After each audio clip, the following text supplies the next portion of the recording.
1-0 draw after subjecting us to the West Ham game a couple of weeks ago. Wolves, what a huge win that is. 4-1 away from home against Fulham. That'll do their survival chances no harm. Villa came back to avoid another defeat against Palace. As you saw there, Arsenal beating Nottingham Forest by 3-0, as somebody here in studio correctly predicted. I can't quite remember who. This is how the top of the table is looking. Arsenal, yeah, very much in contention. And we mentioned the gap to Liverpool. Obviously, the gap to City is important as well if you're looking further ahead. And they're in and around it anyway. Nottingham Forest have had a couple of difficult results lately. Just a word on Forest before we crack into how good Arsenal were. Were you disappointed in them? They were so good against Liverpool away in the game we did earlier in the season. Yeah, but I think the small adjustments they had to make, being out without Morgan Gibbs in that number 10 position, disrupting a little bit. I thought they lost a little bit of cohesion in that central midfield area. Ward-Prowse had to come in. He played as a holding midfielder. Dominguez and Yates played a little bit harder than they're used to. So I think that kind of threw them a little bit. And the defensive cover wasn't there. If you look at the 2 goals, the position of Ward-Prowse in particular. So I think that just threw them off a little bit today. I wouldn't be overly critical. I would also say today that sometimes you just come up against a better team that are in form, and sometimes you have to hold your hands up, and I think that's what Forest came up against. Well, they weren't today. in form, but I suppose they played themselves but I mean, in the form for the match. So they just came up against an Arsenal team that fancied it, and unfortunately, you just got to hold your hands up. Thomas Partey came on for Kenny's favourite player, Jorginho, at half-time. And you made the point, maybe he didn't play brilliantly all round, but he got himself a goal. Yeah, listen, Jorginho was on a booking and already had a foul, so it was a bit ropey. But Ødegaard and Saka and Timber, the overload that they're creating. Watch Ødegaard's run here, takes Yates away, and it's just the referee now impacting Thomas Partey. He gets past him as well. Yeah, look, see there, it just clears away. In fairness, the referee does well, but Partey does well to keep his concentration, gets out of his feet. I think that Dominguez or Ward-Prowse there not quite getting out. Ward-Prowse, sorry, they just couldn't quite get out, and it's a super finish. It's like super goalkeeper. finish. You were questioning the goalkeeper, and maybe they were in commentary as well. Always question the goalkeeper, particularly when we have a goalkeeper in studio. Not this afternoon, but yeah, I just thought he could have shifted his feet, took one baby step to his left-hand side, then tried to commit himself. Just thought he needed to get in one more step to his right. Might have got some forward momentum over there. Wouldn't be overly critical. More critical of Ward-Prowse again. Spoke about the small detail in relation to the first goal, not shifting his feet, staying with the run of Saka. There again, too deep. Should have been 5 yards a bit higher. Would have got to the ball a little bit quicker. It matters. We talked pre-match about Ødegaard's return and how much they missed him and so on. Ødegaard, his combination with Saka obviously was lightning in the first half in particular. Yeah, but it's no surprise. I mean, we've seen this for the time that both of them have been at the football club. I think at times it's through choice. Ødegaard's clever enough to realise he wants to get close to Saka, 10, 15 yards. They can work these clever combinations. Jesus gets himself involved in this occasion. Trossard on other occasions as well. Just have a look at him. He shifts around to his right. One quick look. He knows exactly where Saka is. I think he gets pushed that side of the pitch as well, Ødegaard as well, because the way Arsenal play, the full-back comes in and plays midfield. Marino gets pushed a little bit higher. So at times they play with 2 10s, but this lad is always on the right-hand side. No wonder Trossard is kind of vacating that left wing and coming over to the right-hand side to get involved, because he gets starved a little bit, because Ødegaard always has that easy pass to Saka. And you've got an easy pass to Saka 9 times out of 10, you take it because of it, for this reason, because how good this key is. And that combination, these 2 players are going to be absolutely key. I mean, we never know in terms of injuries, but if Arsenal keep both of them fit between now and the end of the season, I think that's going to be huge in terms of their illustration, the goal there, what you're saying. It's not like Ødegaard laid it on a plate for Saka. It's just a nice little clever pass. Saka still has loads to do, but Ødegaard knows Saka can do that. And so it's simplicity in some ways. They obviously have a good relationship because they keep lending the ball to each other in return. It's beautiful to watch. We could have done another 10 minutes here on their link-up play. It was superb.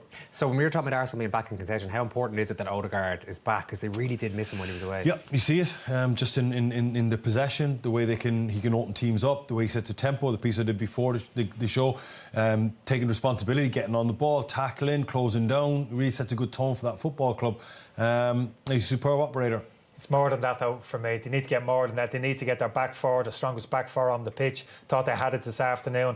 And that central midfield area. You can get... We're talking about Saka and Ødegaard as a partnership. But for me, you get Rice and Partey on the pitch for the second half of the season, go with Ødegaard in front of them. That's the perfect balance. That's a 3 in midfield for me that can take it to the title. That's good enough. So, yeah, Ødegaard, we're all singing his praises, and rightly so. But there's other small detail around the pitch as well, which they need to go their way. Nice little cherry on top was Ethan Nwaneri's first Premier League goal for Arsenal off the bench. Not without controversy, Damien. No, the drop here, the referee really does do Arsenal a favour.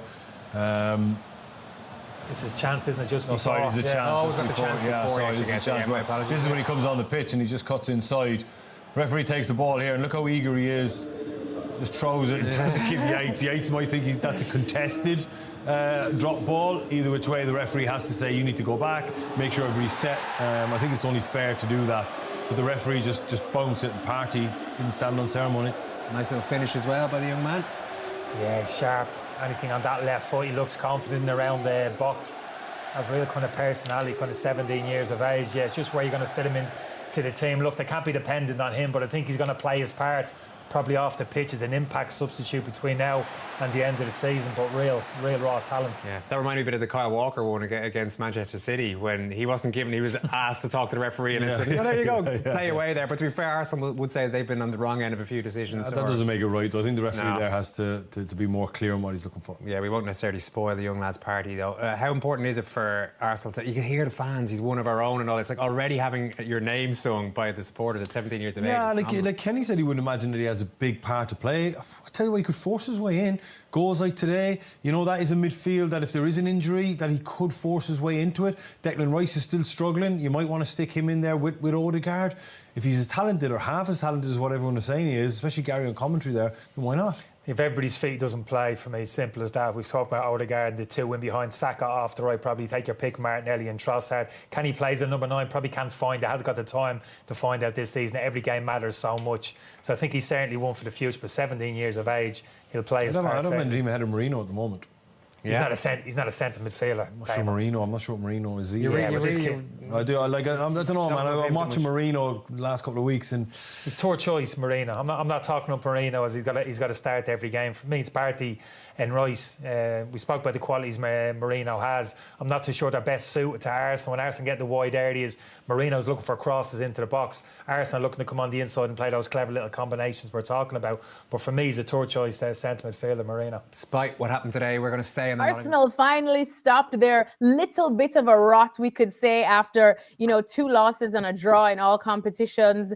They finally got a win, and a big win today, a convincing win, I would say, over Nottingham Forest. Elemi, let me start with you for this one. Arsenal seemed like they were in cruise control now, and this is exactly what Mikel Arteta would have wanted to see from them after the international break. Would you say it was the perfect response, perfect game for them? Yeah, definitely. I mean, I think that clearly you saw that Mikel Arteta used the international break wisely. Once again, we need to wax lyrical on Bukayo Saka. This player is unbelievable. It's not a shocking statement. Everybody knows this. But just the work rate, the ability to break defenders, individual. And then when you create that partnership with Martin Ødegaard, the architect, then it's all over. But, as you mentioned, it was an almost perfect performance. Nothing is perfect to me. Everything has to go towards that goal. And they did that against Nottingham Forest, by the way. That's now beginning to show, as good as they have started on the Nuno Espirito Santo, like they show that loss, obviously, against Newcastle. And now after the break against Arsenal, they're showing some cracks, but take nothing away from Arsenal today. They needed a response. They needed a big victory. Players are coming back. And the key partnership between the midfield, specifically Ødegaard and Bukayo Saka, is working out, and it was a good win. That's all really that Mikel Arteta needs, a good win for the Gunners to keep up in this title chase.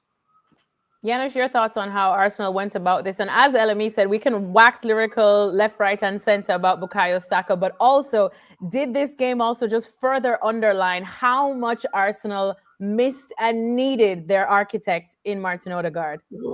Of course. I mean, we forgot a little bit in that time when he was gone, although initially they were doing well. I mean, how important of a player is. I mean, he's the best playmaker in this league. And some will, as I mentioned already, some will probably talk about Cole Palmer. And here's the difference. I mean, if LME, you say that he was targeted, right?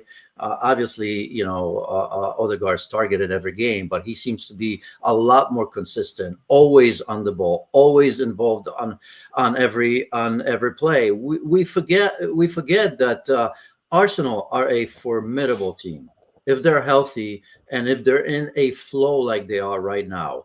And for obvious reasons, everybody goes through it. But, when you lose a player like Ødegaard, Bukayo Saka suffers. Today, I mean, it was unbelievable to watch both of them, right? Because they have this connection that is quite incredible. They're always looking for each other. I mean, it was happy football, happy Arsenal, happy football. I don't know if you remember that action that nothing came in, but it was that combination where Gabriel Jesus in the first half drove. Yeah, there was a back heel there. Timber was involved, and it wasn't a goal, but it was that type of football that's only possible when Ødegaard's on the pitch, because he knows when to get involved. He knows when to stay away from the game. He knows when to create space for himself or for others as well. And today, all of that was on display. Yes, I know Declan Rice wasn't there as well. Obviously, White's not there. But sort of when he's there, everything seems to be okay. And the reason I say they're formidable is because they're going to be back. They get that flow.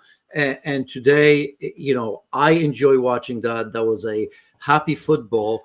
It's just that when some of those key pieces aren't there, you lose the points that they've lost. Obviously, that's where the question mark is. And it always has been, right, with Arsenal. Are they deep enough when certain players are missing? Today is back to normal. Yeah, and I was just going to say, Alexis, like if you want to be a champion, you need to have a squad, not just the first 11. And today, when Raheem Sterling already assisted a goal, Ethan Nwaneri in his final goal, in that third goal, Thomas Partey coming in at halftime, all of them contributed to the goals. So as long as you have a squad that can complement everything that's happening at the beginning of the game, then you're golden. And that's what's happening today against Nottingham Forest with Arsenal. Let's see if it continues, because they're about to face a very tough, not just them, everybody's about to face a very tough marathon. 8 matches in December alone. It's going to be a lot. But you can adjust, right? I mean, you know, I've mentioned, you know, Enzo Fernandez or Lavia, right? Here you were talking about Jorginho, who, by the way, played pretty well in the first half. It's not that he was bad. I don't know if it was an injury. I don't think so, but it was tactical. It made sense. Not because Thomas Partey came in and scored a goal. That's an easy one to go to. But I think, again, it's a sort of game that you're dominating the Forest team, right? And you have Jorginho, who keeps rhythm, right, and organizes the team. But he's not going to give you much more in terms of going forward and finding that final pass and all that. Where Partey can score the goal, and obviously he's more driven to go forward and all that. So if it was a tactical decision, at first when I saw that, I was like, wow, why? I mean, here's Arsenal dominating. Jorginho doesn't get many games. He's playing, for me, relatively well. But look at that, right? He comes in, scores a beautiful goal after that cutback there. And so, again, a good manager with a good team.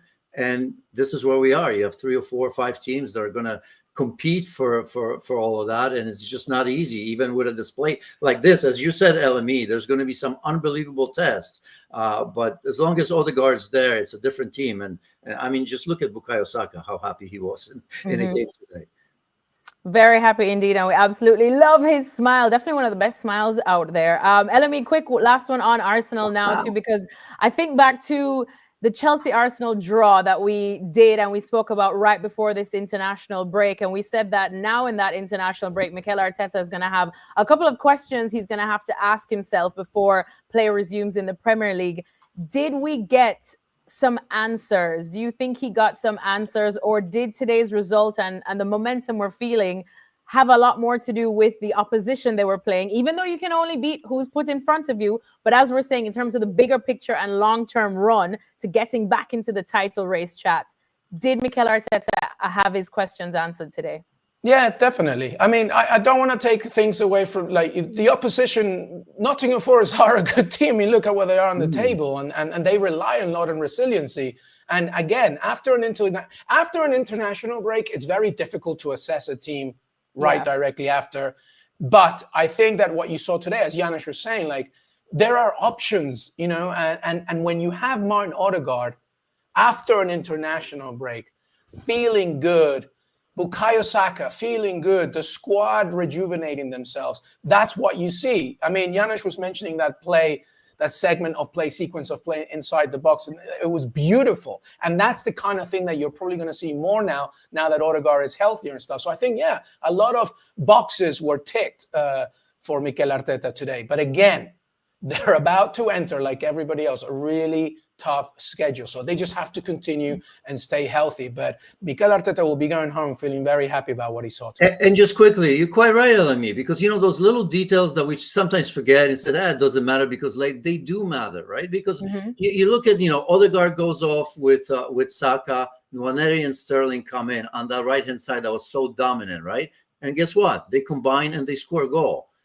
Okay, 2-0, 3-0, but it matters because we talk about the squad. So now Arteta can go back and say, you know what? Havertz wasn't starting today. Martinelli wasn't starting. So yes, managers have a way of speaking with players that even though you all know that, and you can kind of dismiss it and say blah, blah, blah, blah. But when there's a time that you can go in front of your team and say, you all matter. Everybody keeps saying that we don't have the squad. Well, look at this. These are the examples of the squad that got it done. And like you're saying, there's going to be some surprises because international week is funny. Because you lose that rhythm. But today he was able to rest some players, or maybe the ones that weren't available, and others came in and got it done. Don't forget, Nottingham Forest was like in third place not that long ago. They were brought down to earth, and we all know that they've lost 2 in a row. But you still have to win a game.